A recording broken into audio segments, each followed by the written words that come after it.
da mucho gusto que este jueves esté Natalia con nosotros. Ella es profesora de tiempo completo de la Facultad de Ciencias, de recién ingreso, más o menos. Hizo su doctorado en la facultad, bajo la dirección de Silvia, y trabaja en cursos de antropología y biblioteca. Ahora nos va a hablar de una historia, a ver cuánto nos cuenta, sobre el asesinato del duque de Desmond y otros cuentos. Hola, gracias por venir. Pues cuando Héctor me invitó a dar una plática, me dijo, cuéntales algo para nivel cuarto o quinto semestre de cosas que tú hagas. La verdad, pues si me tardé toda la licenciatura, la maestría y la mitad del doctorado en entender lo que yo hacía, me es muy difícil hacer divulgación sobre esas cosas, ¿no? Pero, bueno, si lo que se trata ahora de hablar de matemáticas, pues les voy a hablar de algo de matemáticas que a mí personalmente me gustó mucho cuando me lo contaron. Es una historia que me contaron en el segundo semestre. Y ahí fue cuando me enamoré y dije, de aquí soy ya. En ese momento me quedé aquí. Entonces, el cuento que les voy a contar es el cuento del asesinato del duque de Densmore, que fue escrito por Claude Bert. Entonces, déjenme explicarles quién es este señor. Él fue un matemático francés, ahí se nació en el 26, y él tenía muchas pasiones además de las matemáticas. Los juegos eran una de ellas, el ajedrez, o sea, le encantaba jugar, le encantaba hacer esculturas. Esa monita, esta cara rara que ven aquí, es ahí, es una de sus esculturas medio raritas que hacía. Le gustaba mucho escribir y obviamente hacía matemáticas. Su primer libro que escribió fue sobre teoría de juegos, pero en realidad era teoría de juegos con mucha teoría de gráficas y con mucha topología. Y la topología que usaba era la topología que se necesita en teoría de gráficas. Entonces, en realidad, lo que a él le gustaba era la teoría de gráficas. Después escribió un libro de teoría de gráficas y ahí es donde hizo más trayectoria. Pero además de esos libros de matemáticas, escribió cuentos. Y esos cuentos los escribió siendo partícipe de un club, bueno, un club, en realidad esos los Ulipour, son las siglas en francés de Taller Literario Potencial, que eran unos escritores franceses que se reunían para escribir sobre cosas. Y cuando digo sobre cosas, se ponían como retos, ¿no? Así, por ejemplo, tú vas a escribir sin usar la letra A. Entonces, pues ahí, escribir algo sin la letra A. Y Claude Bert, que aquí lo podemos ver, es este de aquí, él se propuso escribir siempre sobre matemáticas. El cuento más famoso que tiene es ¿Quién mató al duque de Densmore?, que es el que les voy a contar hoy. Y bueno, es muy padre, van a ver, es una historia y estilo Agatha Christie. Y al final la solución al misterio es un teorema de matemáticas, ¿sí? Entonces, pues vamos a comenzar. Entonces, esta es la historia de... perdón, usé algunas imágenes sin pagar derechos, pagarle a los autores ni nada, espero me perdonen y no me acusen con nadie. Solamente para representar las personalidades de los personajes de este cuento. Entonces, la historia de un duque, que pues, siendo duque no tenía que trabajar, tenía mucho dinero, se la pasaba viajando por todo el mundo, era así un gigoló, tuvo un montón de mujeres en su vida, y eventualmente heredó un castillo. Heredó un castillo y se fue a vivir a él.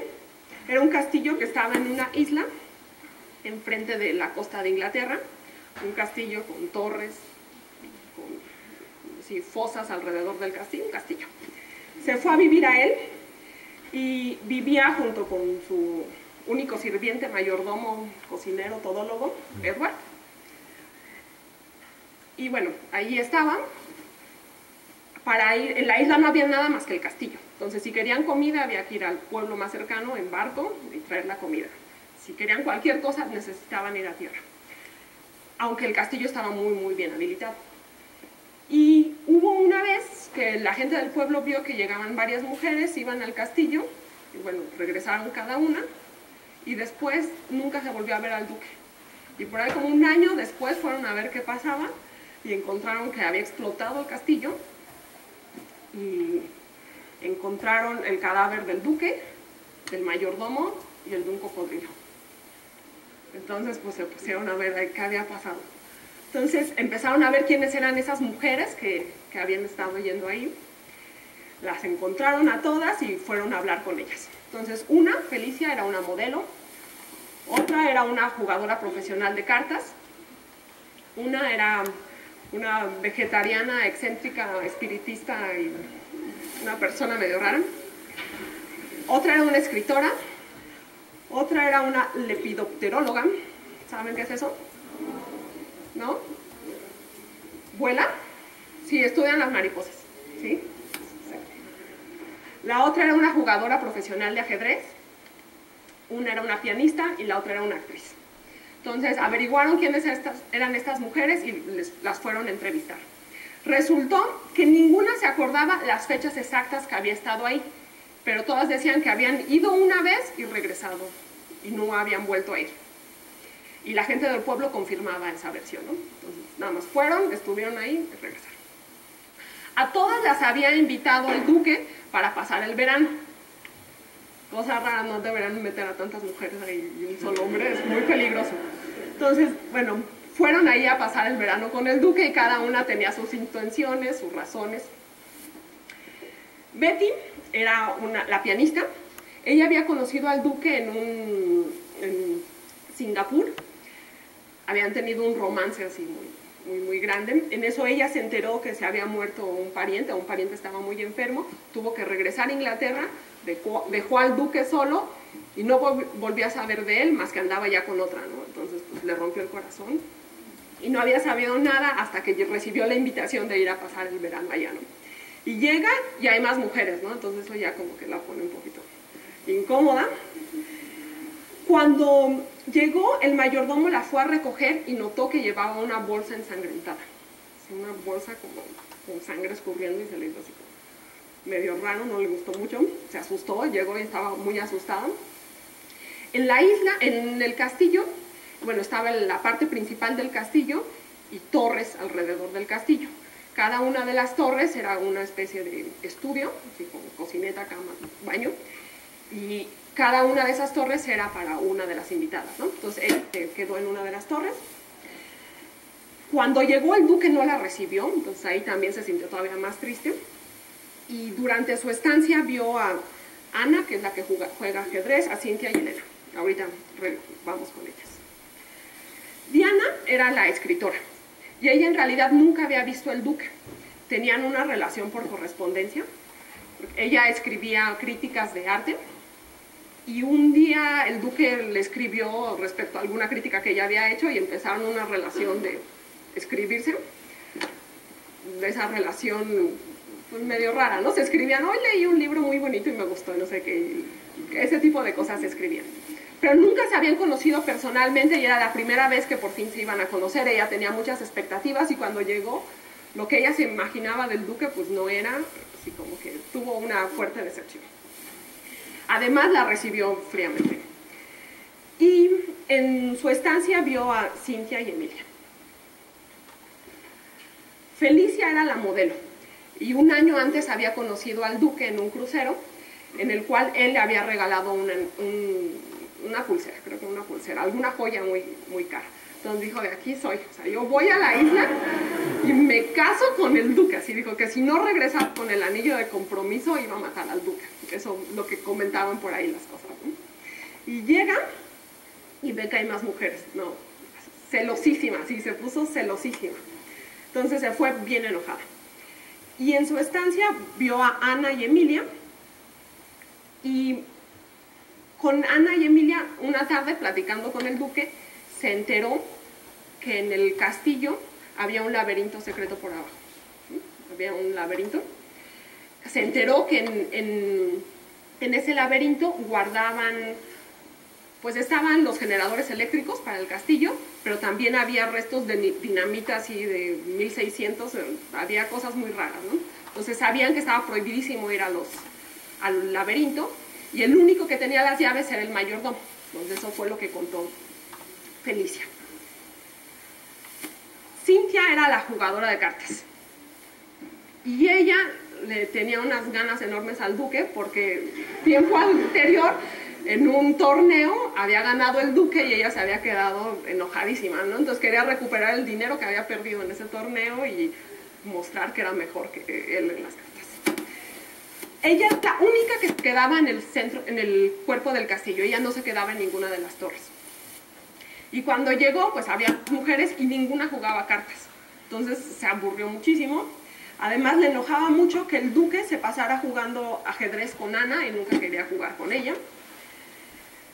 Y la única cosa rara que vio fue una noche que no podía dormir, bajó a la cocina a tomarse algo y sintió así algo que le empujó, se cayó, pero se sintió medio tonta y no le quiso decir a nadie. Eso fue lo único raro que ella vio. Y en su estancia vio a Betty, Ana, Diana, Emilia y Elena. Ana era la jugadora de ajedrez. También había conocido al duque en Singapur. Y desde que llegó, así empezó a poner orden en todos lados. Todo el mundo regañaba, el mayordomo se la pasaba diciéndole cómo hacer las cosas. A las demás invitadas se la pasaba diciéndoles que así no se vistieran. Así. Era un terror esa mujer. En las tardes se la pasaba jugando ajedrez con el duque. Estaban ahí horas y horas jugando ajedrez con el duque. Y a ella le tocó descubrir el misterio del cocodrilo. Una tarde le dijeron, no, pues vamos a ver al cocodrilo. ¿Y qué es esa historia del cocodrilo? Pues resulta que en Singapur había comprado el duque 4 cocodrilos para poner en el castillo. Había de esos pozos alrededor del castillo, pero estaban secos, entonces no podían poner los cocodrilos ahí. Se murieron uno, solo sobrevivió uno. Y el que sobrevivió lo metieron en una tina de baño, así en una de las torres en las que nadie podía entrar. Y al cocodrilo había que darle de comer, entonces 2 veces al mes le llevaban carne cruda. Y esa carne cruda es la que había visto Betty, la pianista, ¿no? Que ven que llevaba una bolsa ensangrentada, pues era la carne para el cocodrilo, ¿no? Entonces le tocó ir a ver el festín del cocodrilo, que por cierto se llamaba Arquímedes. Emilia era la que estudiaba las mariposas. Y resulta que el duque, entre todas las cosas que le gustaba jugar, que le gustaba viajar, también le gustaban las mariposas. Entonces había conocido a Emilia en Indonesia, mientras ella hacía su tesis doctoral. Tuvieron también su romance. Era de las más jóvenes que estaban ahí, era muy guapa. Y con ella pasaba tiempo en las mañanas en la playa, en una de las playas que rodeaban la isla. Se iban ahí a solear y se llevaban muy, muy bien. En su estancia, ella vio a Cintia, Ana, Felicia y a Diana. Y lo único raro que dice es que al final sentía que el duque ya no era el mismo. O sea, cuando recién llegó, el duque era alegre, pero al final lo notó ya muy sombrío, muy preocupado, ya no iba a la playa con ella. Entonces, pues era lo raro que había visto. Y además, una vez, ella estando en la playa, sintió que alguien se estaba escondiendo ahí por las piedras. Eso fue las cosas raras que vi. Luego, Georgina era la vegetariana. Entonces ella pertenecía a una secta muy, muy estricta que solamente podía comer cierto tipo de comida. Entonces había llevado toda su comida porque no podía comer nada de lo que preparara el mayordomo. Y además iba con la intención de convertir al duque en un vegetariano, ¿no? Entonces cuando llega el duque no la reconoce. Y dice, no, pero es que ¿quién eres tú? Tú no eras así. Pero bueno, pues ahí la dejó y andaba ahí queriéndole leer la mano a todo el mundo, predeciendo el futuro, organizando sesiones espiritistas. Como era un castillo, quería así contactar con los muertos que había por ahí. Pues bueno, en su estancia vio a Ana y Elena y ya no contaba nada más. Por último, Elena era la actriz. Y ella había ido porque le habían contado que el duque iba a dirigir una obra de teatro y ella quería ganarse un papel, ¿no? Entonces fue y trataba de impresionar al duque cada que podía. Si la Betty se ponía a tocar el piano, ella quería cantar, pero siempre se frustraron sus intenciones. En un momento ya hablando con el duque le dice que no va a dirigir ninguna obra y que además ella es malísima actriz y que mejor cambie de profesión. Entonces, yo súper mal.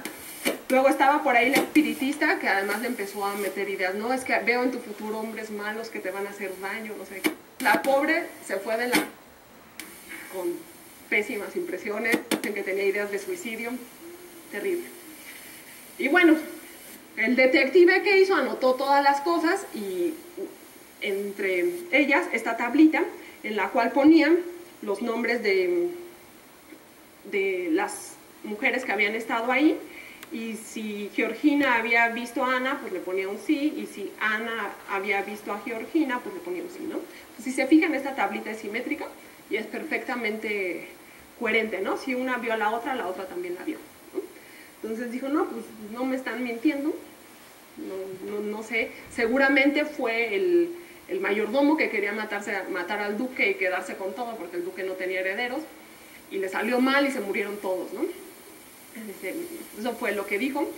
Estaban por cerrar el caso hasta que vio un matemático y el matemático le dio un tip que le ayudó a resolver el misterio. Entonces, para entender ese tip, vamos con la segunda parte.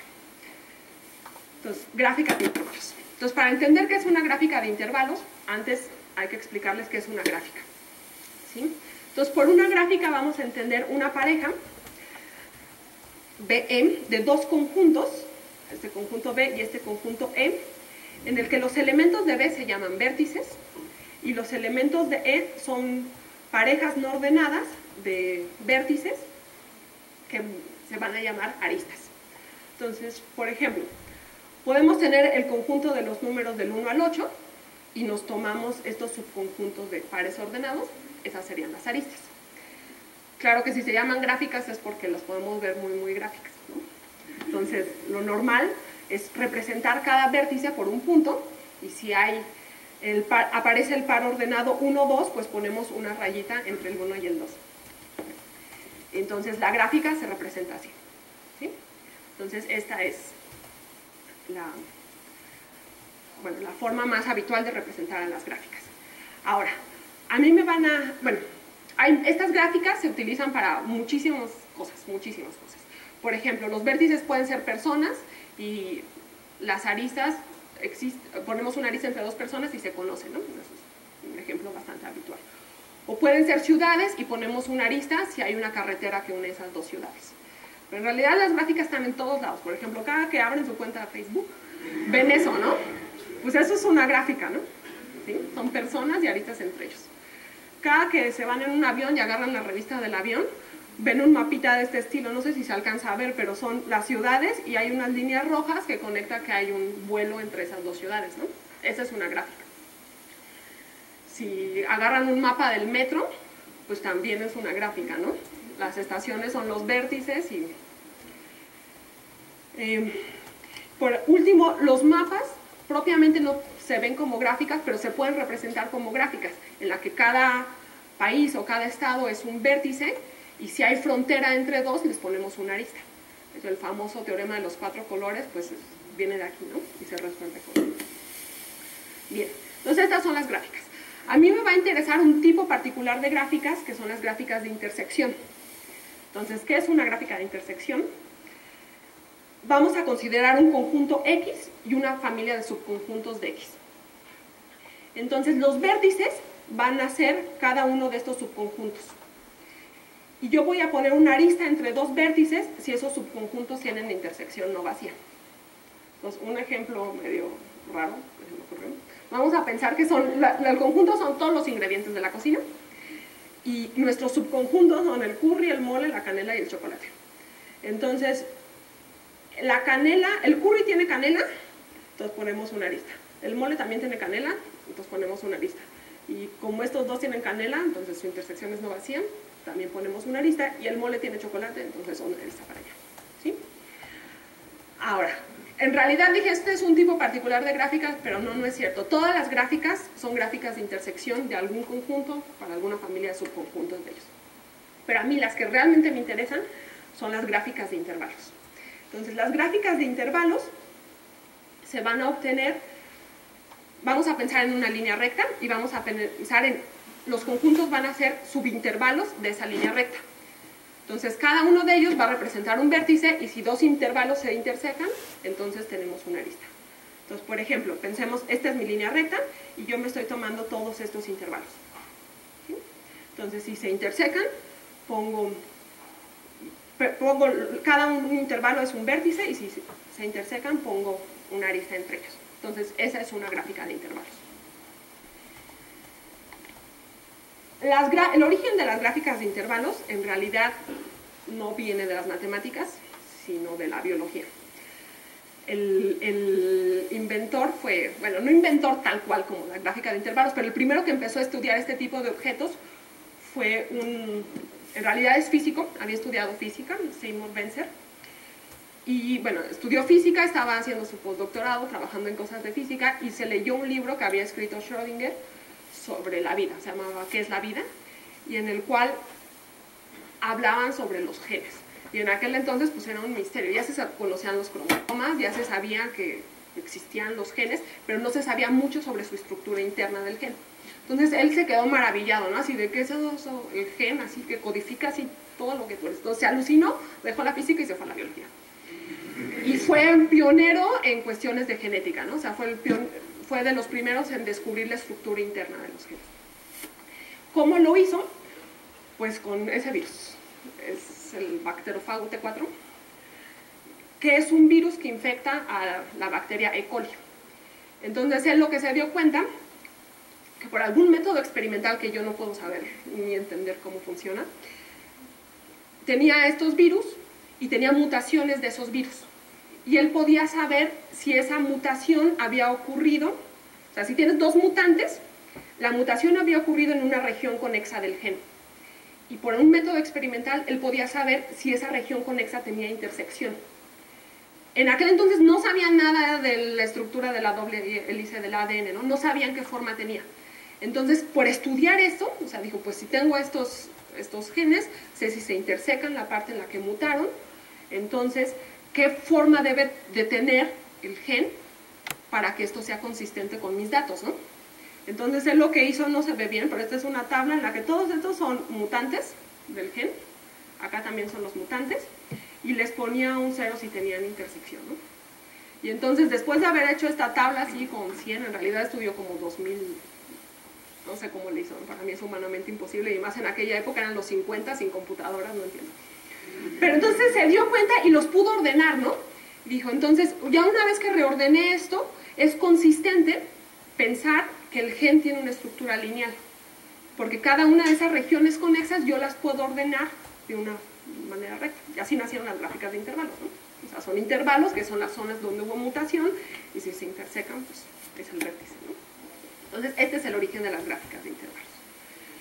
Entonces, lo que vamos a hacer para resolver el misterio es esta tablita que había hecho el detective, pasarla a una gráfica, ¿no? Entonces, los vértices son las personas y si se vieron, hay una arista.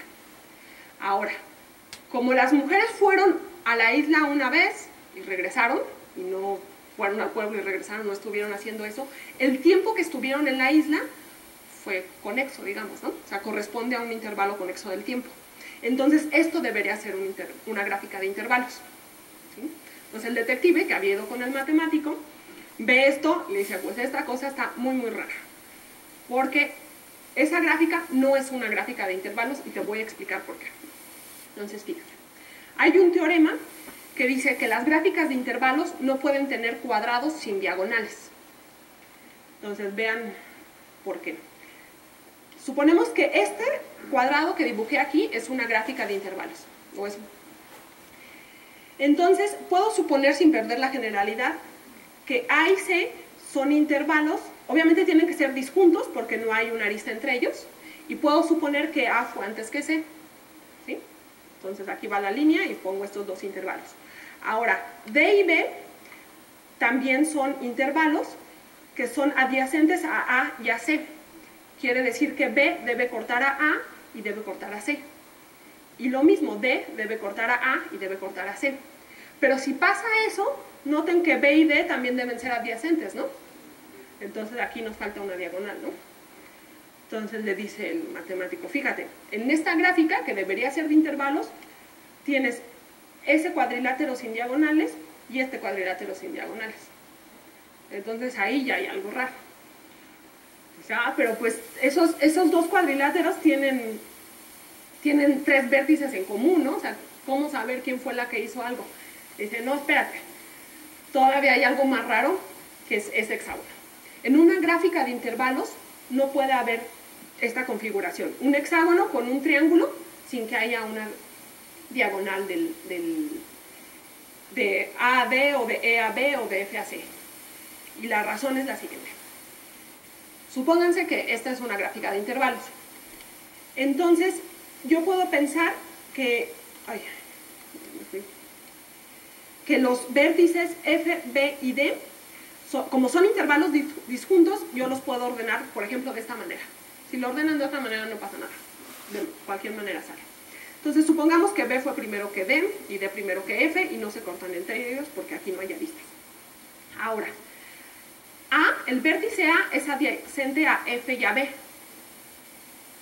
Entonces, si es adyacente a F y a B, pues se come a D, ¿no? Entonces, necesitaríamos una arista aquí, ¿no? Entonces, fíjate, esta gráfica que debería ser intervalos, tiene esos cuadriláteros que no son consistentes con que esto sea una gráfica de intervalos, y el hexágono raro. ¿Y qué tienen en común todos ellos? Entonces le dijo, Ana estuvo haciendo algo raro. Y entonces fueron a ver a Ana y cuando llegaron fue una tragedia, ella se había suicidado. Resultó que cuando había conocido al duque en Singapur, había habido un accidente, le hizo creer al duque que había matado el duque estaba muy borracho y había atropellado a un muchacho del hotel, entonces le hizo creer que lo habían matado y lo estuvo sobornando durante todo ese tiempo. Y se le había acabado el dinero a Ana y quería seguirlo sobornando y el duque le dijo hasta aquí y averiguó que no era cierto, que no había matado al duque, toda una historia. Y entonces Ana, que ya no tenía dinero, que ya no podía seguir sobornando al duque, pues se suicidó. Y ese fue el fin de la historia del duque. Pero bueno, la culpable fue Ana. Y fíjense que si... y la razón por la cual esto no era una gráfica de intervalos es porque faltaban diagonales, ¿no? Esta era una y esta era otra. Si las ponemos, ya los dos cuadriláteros tienen diagonales y el hexágono tiene esta diagonal. Y eso ya es una gráfica de intervalos. Entonces, al poner estas diagonales, lo que asumimos es que Ana estuvo en la isla, escondida, sin ver a Diana ni Elena, ¿sí? Y estuvo escondida planeando su asesinato, ¿no? Entonces, ¿cómo lo hizo? Se escondió en el laberinto, sacó dinamita, luego fue donde el cocodrilo que le daban 2 veces al mes y preparó todo para que explotara la próxima vez que fuera el buque a alimentar al cocodrilo. Esa fue la historia. Bueno, era una introducción a las gráficas de intervalos, así que un poquito más de gráficas de intervalos. Hay un teorema que caracteriza las gráficas de intervalos, que es el de Lecker y Boland, que dice que una gráfica va a ser gráfica de intervalos sí, solo si cualquier ciclo, como el cuadrilátero, o un pentágono, o cualquier polígono, de longitud al menos 4 tiene una diagonal.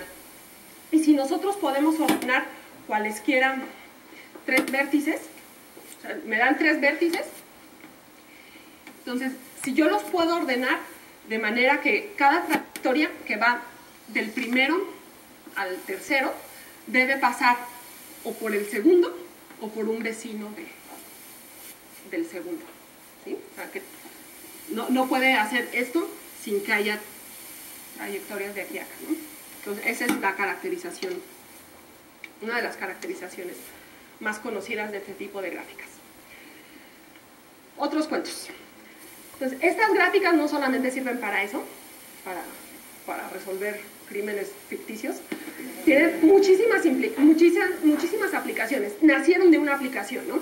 Entonces, les voy a contar otras 2 aplicaciones que son curiosas. Entonces, para entender la primera, bueno, nada más un comentario. Fulkerson y Gross, ellos son 2 matemáticos que dieron fijaron en el artículo de Benzer, y estas matrices grandotas que hizo, y lo mejoraron. Y crearon un algoritmo para detectar rápidamente si una gráfica es gráfica de intervalos. Y ya que sabes si es gráfica de intervalos, cómo acomodar las cosas en una forma coherente respecto al tiempo, ¿no? Porque o sea, saber que es gráfica de intervalos está muy bien, pero luego hace falta acomodar qué fue primero, ¿no? Ahora, una vez que ustedes ya acomodaron qué fue primero, pues hay un problema, ¿no? Si lo revierten, sigue siendo perfectamente consistente, ¿no?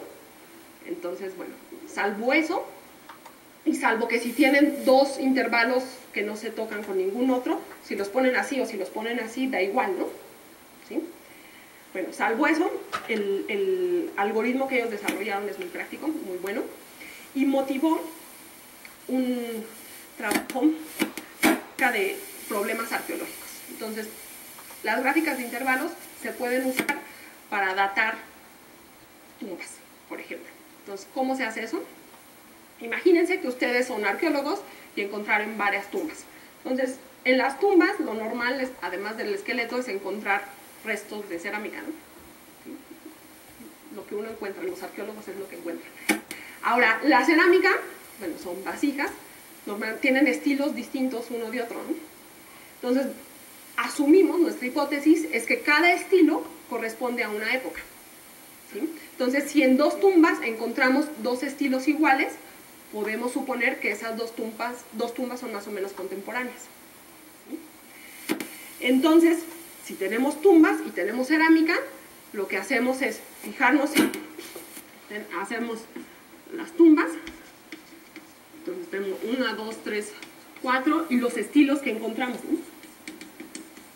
Les encontré el estilo A, el estilo B, el estilo C y el estilo D.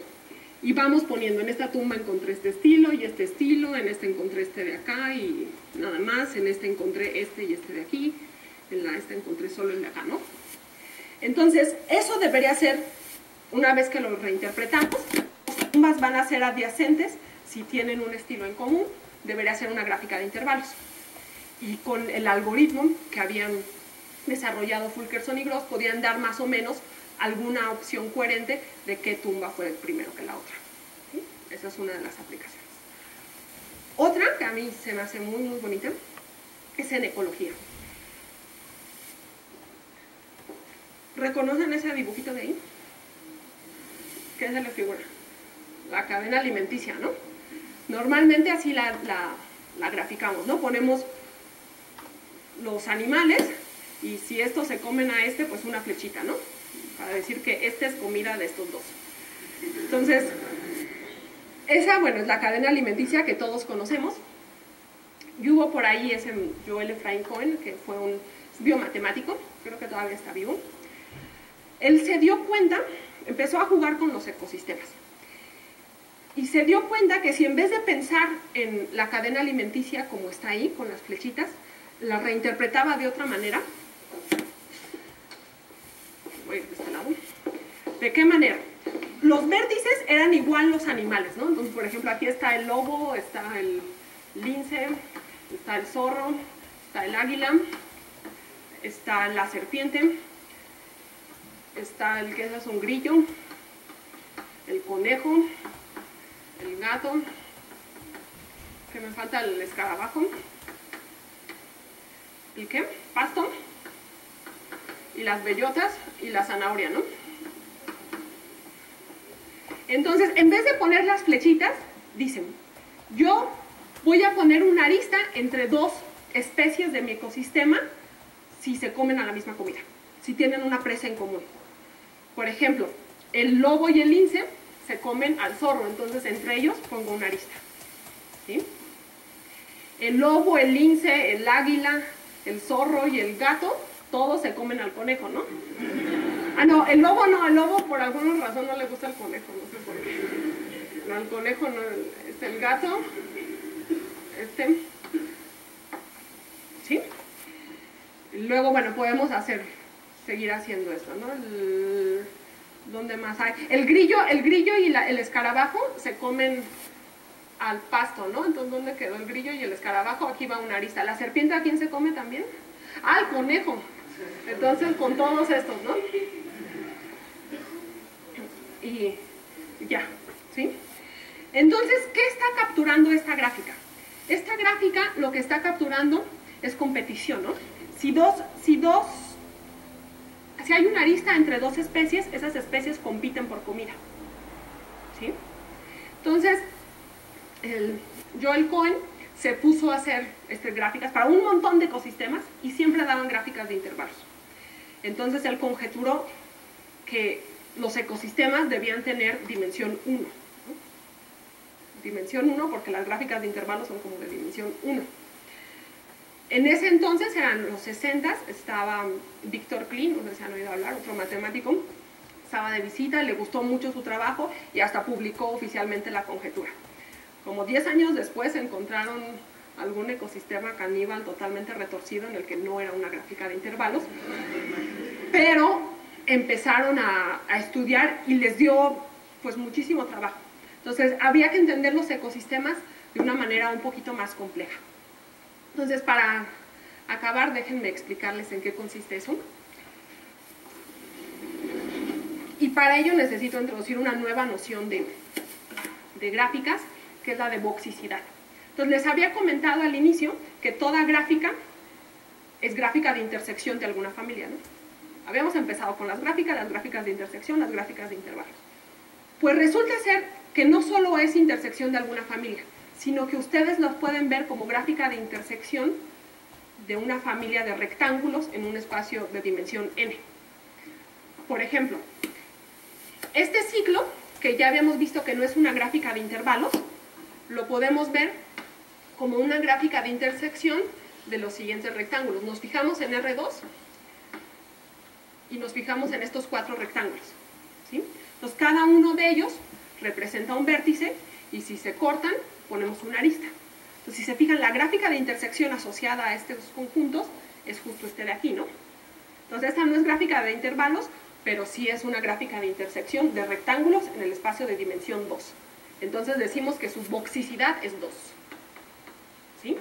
Y así, el mínimo n tal que la gráfica sea gráfica de intersección de una familia de rectángulos en un espacio de dimensión n, y los rectángulos los pedimos paralelos a los ejes, entonces la boxicidad va a ser n. ¿Sí? Las gráficas de intervalos son precisamente las gráficas de boxicidad 1. Las gráficas que son completas, en las que todos los vértices van con todos, me falta este aquí, y esta, son las gráficas de boxicidad 0. ¿Sí? Entonces, bueno, no le salió la conjetura al Cohen, dijo, no son gráficas de intervalos, pero ¿cuál es su boxicidad de esos ecosistemas? Y lo hizo todavía más complejo. Se fijó en que la comida no es la única cosa por la cual compiten los animales en un ecosistema. Pueden competir por otras cosas, ¿no? O sea, pueden competir por luz, pueden competir por el pH de la tierra, si son los árboles. Entonces, lo que hizo fue pensar en todos esos factores por los cuales están compitiendo. Los ponía, si eran n factores, pues entonces es una caja de n dimensiones, ¿no? Y esa caja de n dimensiones, que incluye todos los factores, pues son como las necesidades de la especie, ¿sí? Entonces, se fijaban en una especie o en familias de especies, digamos, por ejemplo, todas las ballenas o todos los mamíferos que están en el ecosistema, y si sus necesidades se intersecaban, pues les ponía una arista, ¿no? Y empezaron a estudiar ese tipo de gráficas, quizás ya no eran de intervalos, pero sí eran gráficas de intersección, buscando y tratando de entender cómo la competencia y los factores por los cuales tenían que competir alteraban o no el ecosistema, ¿sí? Todo nació de las gráficas de intervalos. Y pues, para terminar, les pongo aquí algo de bibliografía. Si les gustó el tema y les interesa, les recomiendo muchísimo este libro, que viene un montón de aplicaciones y para muchísimas cosas. Y estos son los otros cuentos. Bueno, aquí está el cuento que yo les conté, que Laura Pastrana fue la que me pasó copias de ellas, pero no hemos podido encontrar los otros dos. Así que si alguien lo encuentra, por favor, pásemelo. Nada más como dato, Jaime Monqueno es uno de los fundadores de los Polipú, estos que les conté al inicio, del club de taller de literatura potencial. Y pues ya, gracias.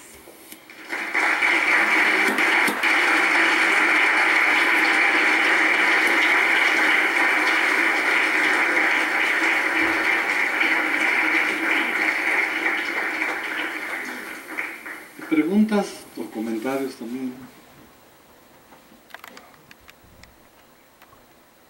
¿Ay? Bueno, pues... ¿Generalización en qué sentido? Ah, como hipergráficas de intervalos. Honestamente no sé si has hecho, pero suena padre. Suena padre. a ver, es que justo viéndolo así,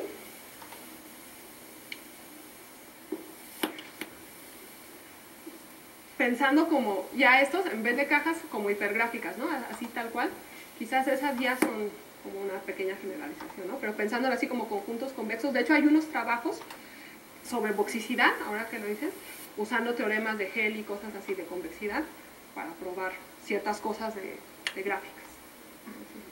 Sí. ¿Una pregunta más? ¿O comentarios?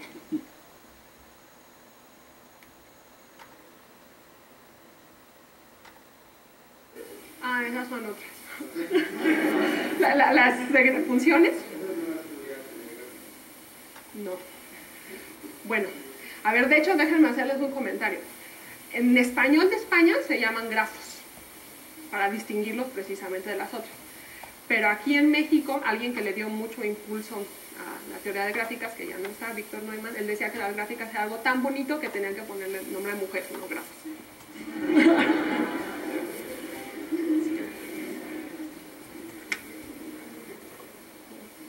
Un comentario, otro comentario agradable como ese. ¿Más preguntas? Bueno, pues muchas gracias, Antonio.